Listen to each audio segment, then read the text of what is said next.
I'm Lydia Cronshaw, and this is my magazine proposal. It's called Recollection.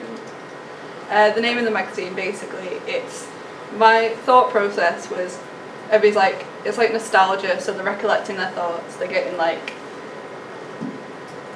you know, all their like memories together and then like what they used to like the audience being like older people, so like they can kind of feel nostalgic of the music and the bands that I'm putting in this magazine. The fonts I have chosen because they're eye-catching and bold. They're also neat, which appeals to the more mature consumer because it makes it look more like formal, compared to if it was all over the place like a kids magazine. The pink writing on my cover engages a female audience, and it allows them to relate subconsciously the societal norm that they are drawn to it. And then the font used on the competition splash is bolder and deeper than all the other fonts to grab their attention, giving them an incentive to buy the magazine. The font that I used for the main title looks similar to the sort of styles that were circulating within the 80s and early 90s during like the new age music era. This gives it an extra retro and nostalgic vibe. The release frequency, it'll be fortnightly at 12 AM. This allows there to be time in between releases for the subscriber to be eager for the next copy, rather than leaving it too long or having it too short and then them losing interest. The competitors of Recollection will most likely be NME, Kerrang and Q. These magazines are all focused on a more alternative consumer base, that's why they will be my competitors. Q magazine will most likely be the main competitor as it covers the Manchester music scene and that era often. With the slogan of the world's greatest music magazine, it will be tough competition. To differ from the competitors, Recollection will be based more around the fans and the communities built from the music and artists featured, rather than just gossip or how somebody got pregnant or like they got fat or something like that. Like, it's more about the fans and like how they got together during this time and then they can get together again. It's more like a social thing. The diversification, it will diversify its product using Instagram, YouTube, Twitter and Facebook.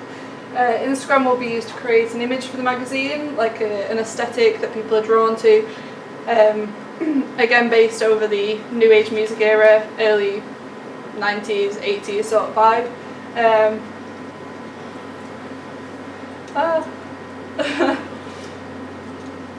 It'll be promoting interviews with guests that will be featured in the articles. Then YouTube will be used as an audio-visual version of the interviews, so as they're being taken place, it will be put online so people can actually watch the artist being interviewed. Facebook and Twitter will both be the catalyst for hype before each fortnightly release of the magazine. I'll do like a countdown and stuff like that, get people more like aware of it being released than if you just kind of let it come out. The target audience for Recollection magazine is both men and women aged between 18 and 35 in class D and E in the UK who like alternative music. This is the ideal target audience. This isn't everyone we're covering, because it's a very wide spectrum of content. But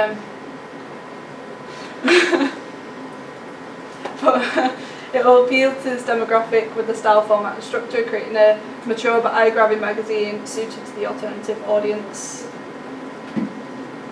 Any questions? No. No. Never. All right. Feedback time. Sam? I like the name of the magazine. I think you put a lot of thought into it and it's quite creative with the target audience.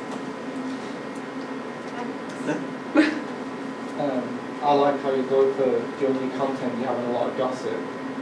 That'll appeal more to your female audience. I think it's a good idea. I said I'm not having a lot of gossip. That's what I was talking about. Oh, nice. Pay attention, nice Connor. thought process. Casey. I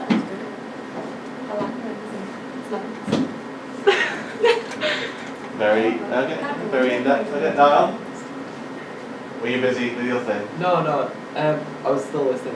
As opposed to what Connor was saying, I like how it sort of veered away from typical magazine forms and gossip and, like you said, who got pregnant and all that, and you're focusing more on the things that people want, which in the case of Buying This Magazine's music.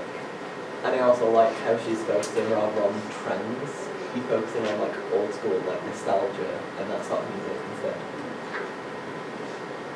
Anyone else? Leah? I like how it's on lots of different social media platforms. Okay. Claire? No? Chloe? I like how it's old school, but you're bringing it back to modern time at the same time as well. Yeah. Okay, yeah, again, a lot of the similar points I've got here. Again, nice idea, a nice title. I do like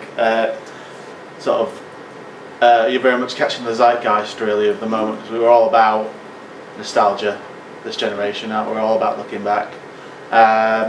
With that in mind though, your target audience, I think you're skewing a bit young, because again, what do 18-year-olds really have to recollect on other than that? But again, so maybe you want to age up, maybe a 25 to 45 sort of target audience. And again, that sounds more in line with your magazine. Again, similar to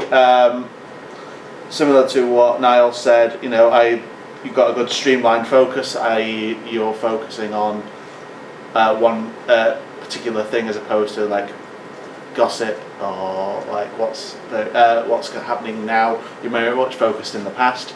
That's what your magazine's about. So that's what people will be buying your magazine for.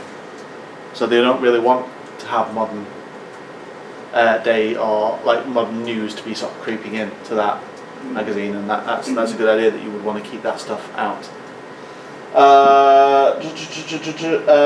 Yep. Again, good thoughts towards grabbing tactics and bold lettering on a competition, grab people's attention, and yeah, I think that's everything I've got for you there. So, all done.